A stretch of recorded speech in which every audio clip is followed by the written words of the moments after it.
In all actions, I will examine my mind, and the moment a disturbing attitude arises, endangering myself and others, I will firmly confront and avert it. Okay, so one thing that's important with this verse is to notice the disturbing attitudes, okay?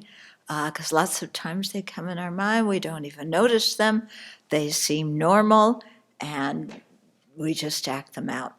Okay. That is due to a lack of mindfulness and introspective awareness. There's another element here, is when it says, endangering myself and others, because another problem we have with remedying our afflictions is we don't realize they endanger ourselves and others.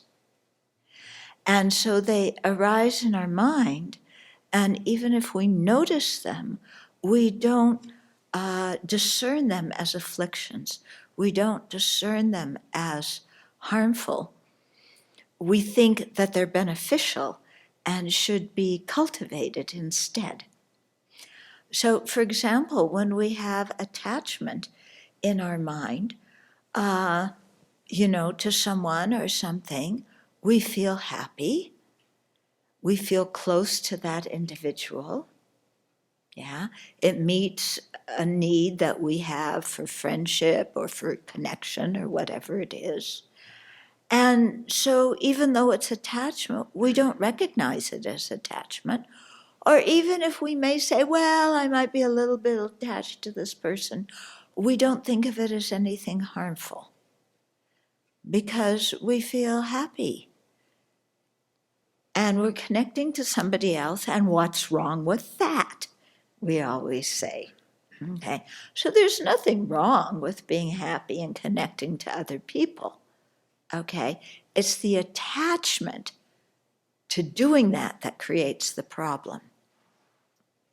Okay, nothing wrong. Yeah, I mean, we're social creatures. We have friends, we connect with people, we communicate. Yeah, we feel that brings a sense of happiness. Great. But the attachment is when that person's really special to me, and I really want to be in touch with them. And I don't want to jeopardize the relationship, and I don't want to separate from them. And, it really meets some very deep need in me, and there's no other way to meet that need except through this relationship. Okay? So are you seeing the difference between just enjoying the connection, and that's it, and the attachment to the person, to the pleasant sensation, to this feeling, because there's a lot of it too of, well, I'm important to somebody. Yeah? And if I'm important to somebody, then my life is worthwhile. And then, it's good. It's a good thing that for me to be here. Yeah. So you see that the attachment's very sneaky because it meets all those deep-seated things, yeah, that we could say are normal human needs, but that we get attached to the feeling or the person or the situation that meets those. Okay, so it really takes some discernment in our own mind to notice this. And there's a practice or a poem from the Kadampa tradition called the 10 Innermost Jewels of the Kadampa tradition. And I spent some time meditating on these. It was extremely valuable because it really hits at all that sneaky kind of attachment. Yeah. And so maybe after we finish this poem, if we ever do, then I'll do that, because it really emphasizes the level of renunciation we should aim for. We're not going to have it initially, but that we should aim for, And so it talks about, going off where nobody knows you and living alone. And while you're living alone, you're not thinking about everybody you left behind and missing them. You're not thinking about everybody down in town and how much they're going to admire you for going off alone and respect you, and how much they might write you letters of gratitude and give you bags of sampa or chocolate. You're not thinking about any of that. Your mind's completely, in the Dharma. Yeah. And it goes on and on and on. I won't tell you the whole poem now, but it really hits at a lot of this kind of very sneaky attachment, the attachment to I'm important to somebody, I'm needed, I'm wanted, I'm valued, I'm special. Yeah. And it could be said to be a regular human need, but also it's a regular human need of ordinary people. Yeah.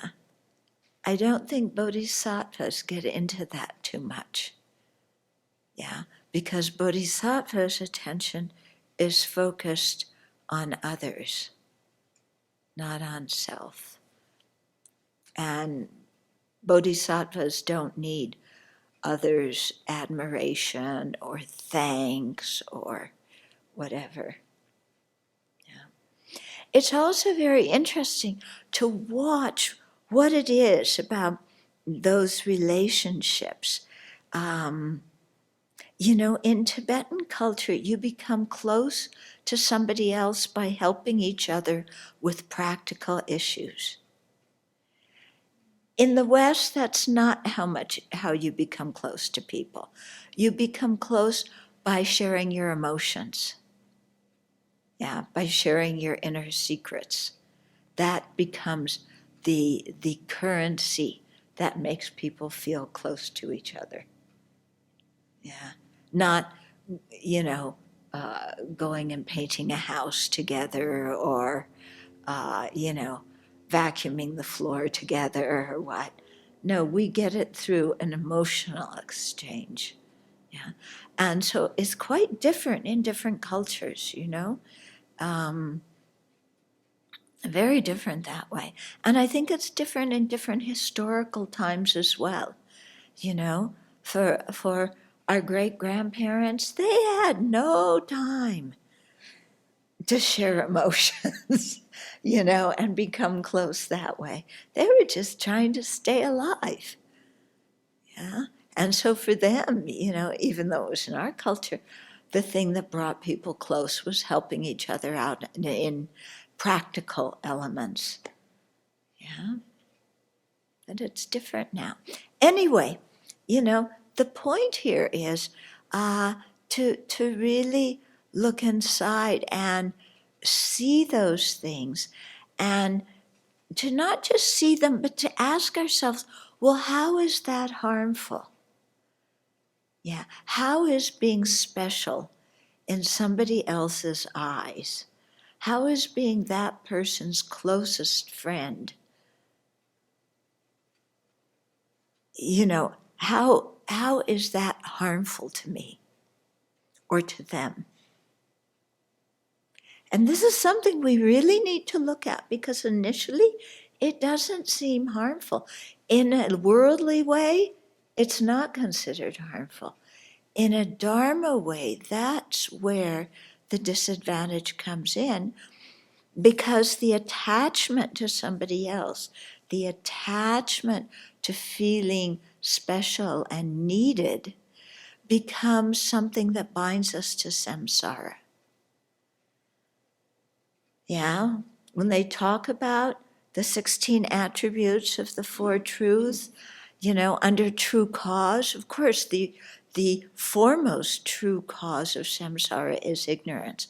But what is the example that's used in the 16 attributes? Craving. Yeah? And so it's that kind of craving that keeps us bound to samsara. It's also that kind of craving that is a setup for pain. Because as soon as we're close to people or objects, any two things that are close must separate. They're either going to separate because something breaks, somebody dies, the friendship ends, you quarrel, or somebody goes off and has another best friend, or whatever it is, or you get bored. But two things that come together are going to have to separate. And when we become very attached in this way, it's a direct setup for pain. For sure. 100% promised. Unless you're the one who breaks up the relationship, in which you feel okay, but the other person feels rotten. Okay, but then you don't feel so good either because you blame yourself. Oh, they feel sad. I'm to blame. Maybe I should go back together with them. Then they'll feel better. We want to comfort them, even though we're the one who broke up with them. Are we the person to comfort somebody who we're trying to distance ourselves from? No, we're not the right person to comfort them. Okay? So you can see, how this kind of craving and stickiness, even it doesn't feel, craving feels like so intense, but just think sticky. Yeah, the mind is sticky. Yeah. And then that just creates, whenever there's stickiness, you get stuck. Yeah. And, and then of course everything comes up, like, what do I have to do so that person is always happy?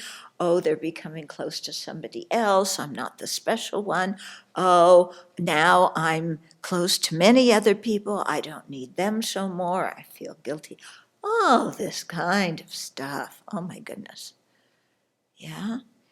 So it's something to really be aware of, as practitioners, as people who are really interested in liberation and awakening. Yeah.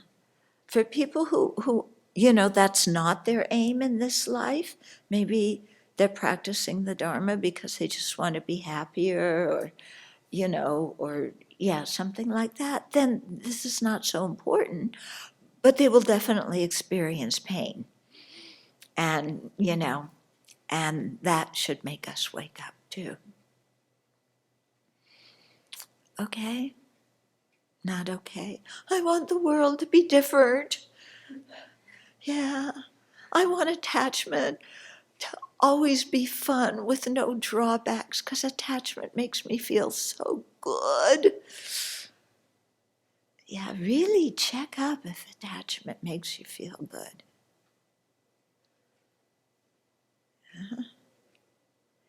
If attachment made the Buddha feel good, he would never have left the palace. He would would have hung out with his wife and all those dancing girls and his son. He would have said, oh, all the people of the kingdom love me. I feel needed. I can do so much good. Where would we be? So at the UU, we've been talking about how you need to cultivate equanimity as the foundation of love, right, and compassion, as the antidotes to anger. And then someone from the group came up for sharing the Dharma Day, and he sat next to me at lunch, and he asked, I'm having trouble with equanimity, because where does my wife fit into this picture? And he said, and she said, she has a special place in my heart. We've been married 40-something years. Are you telling me I should treat her like any other woman? And he was genuinely very troubled about this. So I'm quite curious what perspective you would share. There's a difference between feeling equanimity and acting the same way. You know, clearly you don't treat your wife like any other woman, okay? Yeah. But so the thing is, reduce the attachment and replace it with equanimity, okay? But that doesn't mean you treat everybody the same way. Yeah, you don't treat someone who's 2 years old the same way you treat someone who's 30, unless special occasions pertain. Yeah, okay. We treat somebody we know well different than we treat a stranger. So, you know, we still have to deal with social habits and, you know, these kinds of things. Yeah, but the idea is that rather than favoring some people and distancing ourselves from others, feeling close, feeling distant, we develop a feeling of equanimity and closeness with everybody. But it's not the closeness, that's the sticky closeness. That's the trick. Yeah. Okay.